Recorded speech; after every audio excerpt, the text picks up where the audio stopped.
9月になりましたね。朝8時です。おはようございます。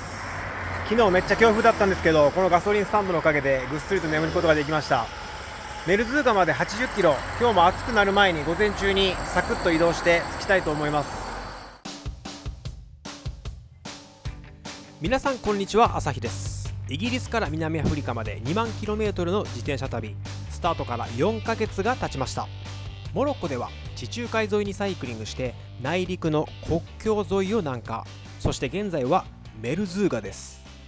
航空写真で見るとここだけオレンジ色の砂丘が広がっているのがわかるように、メルズーガは砂の海に迷い込んだような風景を楽しむことができる最も人気の砂漠観光地なんです。メルズーガに着いてます。フォロワーさんからの紹介で民泊できることになりました。翌日、せっかくここまで来たのでラクダに乗って砂丘に行ってみます。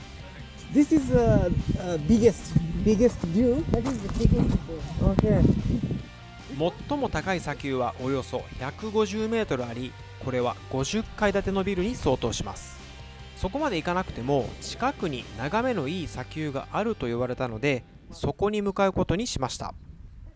ラクダの上は意外と高くて意外と揺れるんですけど、観光客向けに手すりがついたサドルなので安心です。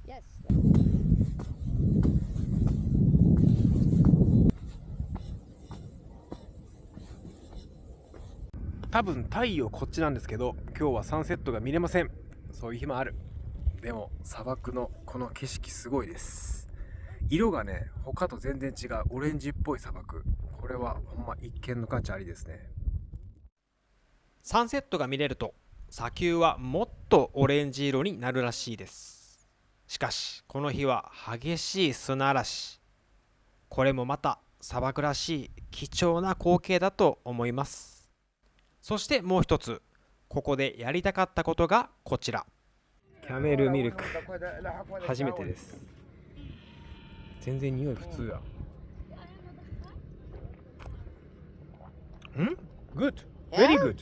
Is it camel? It's camel, yeah. 100%. Not Yes, mixed. 100%. めっちゃ美味しいよ。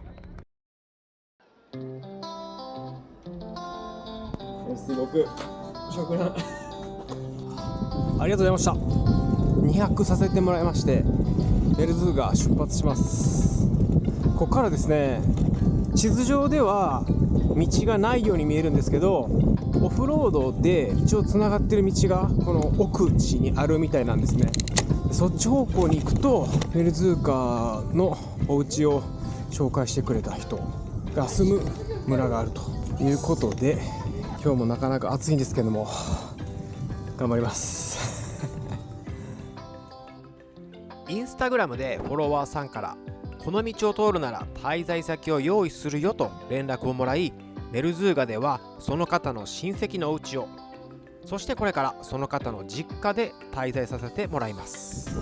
人口200人ぐらい、40家族が住む小さな村。スモールビレッジに来ました。ビシュメンダ。ビスミルラ、やあるウェルカム。ありがとうございます。夕食はベルミセルという極細パスタとクスクスをいただきました。それから寝るときは9月の砂漠地方では室内が暑すぎるので、このように外にベッドを出します。想像してみてください。街灯や騒音のない村で満天の星空を見ながら眠る最高の一夜でした。そして翌朝、彼の仕事を見てみましょう。砂漠の中の小さな村です。今のホストは大工というか家づくり全般やってますね。なんか手作業です。すげえ。When we are beginning, when we are start, Okay. It's the first one. The door is this one. Wow. Yeah, second floor. Second floor it start. It's hard work. Like big brick. Yeah, big brick. How many days to dry? In summer it's dry in 2 days. 2 days. Yeah, but in winter you can it's in 1 week. Like 1 week. that, yeah. Everything by hand. Yeah, it's handmade here. Awesome. Yeah. يلا Thank you. Thank you so much. Thank you. هاي كلام سماع See you later. ありがとうございました。中が暑いんで外で寝てたんですけど、もうすごい良かった。静かで星空綺麗で。9月5日朝10時です。現在地はモロッコのこの辺り、メルズーガという有名な砂漠の町からさらに奥地に来てまして、道が未舗装に変わりました。こっからね、未舗装が多分30キロぐらいだと思うんですよ、この区間。なんかすごいワクワクします。それでは暑いけど頑張るぞ。今日も楽しんでいきましょう。フランス人の元トラベラー出会いまして、お茶でも飲もうや言うて、そこのホテルに行きます。未舗装のこういう道をモロッコではピストと呼んでいます。次の村ラムリアまでおよそ 30km ピストを通っていくんですけど、この日出会った車両はこのフランス人だけで誰一人と見かけず、冒険好きにはたまらない道です。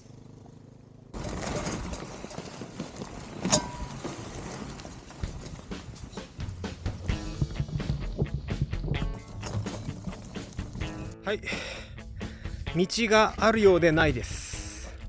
とりあえずですね、砂の上は走れないので、今いるこんな感じのちょっと硬いところを走行してます。どうですかこの景色。この先に人が住んでいるなんて信じられません。誰もいない荒野で自転車が走る音だけが聞こえる。モロッコの旅でここが一番好きな道です。もうちょっとでラムリアという村です。冷たい水を買いたいな。なんかすごいよね、本当にこんなところで暮らしがあるってことが。電波は入ってないんですけど、ここ Wi-Fi あるんですよ。さすがモロッコじゃない。凍った水も売ってて、電気も通ってて、その辺が他のアフリカよりも発展してるなと思いますね。実はこのピストで最大の難関はラムリアの次にあります。ワジと呼ばれる枯れた川がここにあり、普段は深い砂地になっていて、数日前にアトラス山脈で雨が降ったことでここまで水が流れてきており、今はまだ通れるけど、もっと水が増えると数日間は待たなければならないと言われました。深い砂地に 100kg の自転車は相当過酷なルートになると思っていたところ、奇跡が起きました。今朝出発したジデイドに住むハッサンが、明日知り合いで仕事が入ったから乗せていこうかと言ってくれたんです。これはありがたく乗せてもらうことにしました。お迎えが来ましたので、これで次の村に移動します。おお、هاي ارتيتا غليت あ、ダメだ、スタックしてる。بيك بروبليم ماي فراند ستنشان في الزاي Is this 三菱？トトヨタ？夜中にシリアリについてみんなで荒野で野宿しました。もともとはこの町からさらにピストを通り西に進んで国道まで行くつもりだったんですけど、安全な舗装路を選び北にある国道に向かうことにしました。なぜならこれから天気は雨予報。ピストの途中で大雨が来ると動けなくなってかなり危ないと教えてもらったからです。元気を与えてくれてありがとう。いい雰囲気の村ですね。こんなのがずっと続いております。景色も最高。この道を選んで大正解です。なんと今日はこのお部屋で泊まれることになりました。これね、レストランなんですよ。ここで休憩してたんですけど、泊まっていくかみたいな感じになりまして、フリーでいいよっていう。どういうこと？利益度外視やんけ。ありがとうございます。タジンです。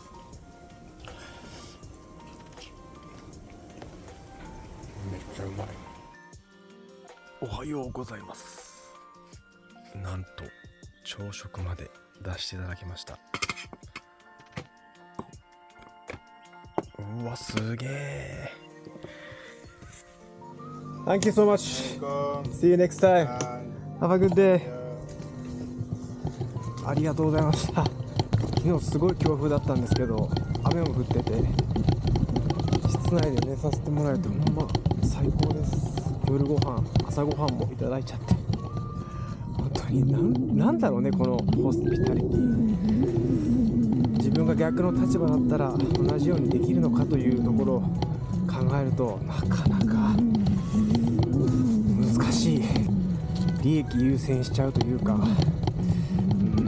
んかそれが心が寂しいなっていうのをね、実感したりしながら感動してます。ありがとうございました。雨が降ってきまして、休憩で立ち寄ったカフェなんですけど、なんでかわからんけど飯食うぞ言うて誘われました。クスクスです。ありがとう。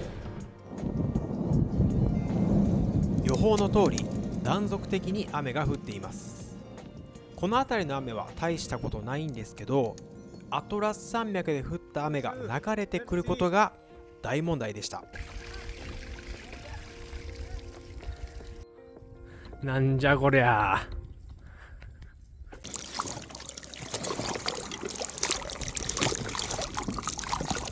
アスファルトでこれやから、オフロードは悪夢やな。2日前までオフロードにいたからさ、ラッキーですわ。なんということでしょう。渡れません。みんな待ってます。陸地が見えてちょっとマシになってきたんですけど、それでも激しいな。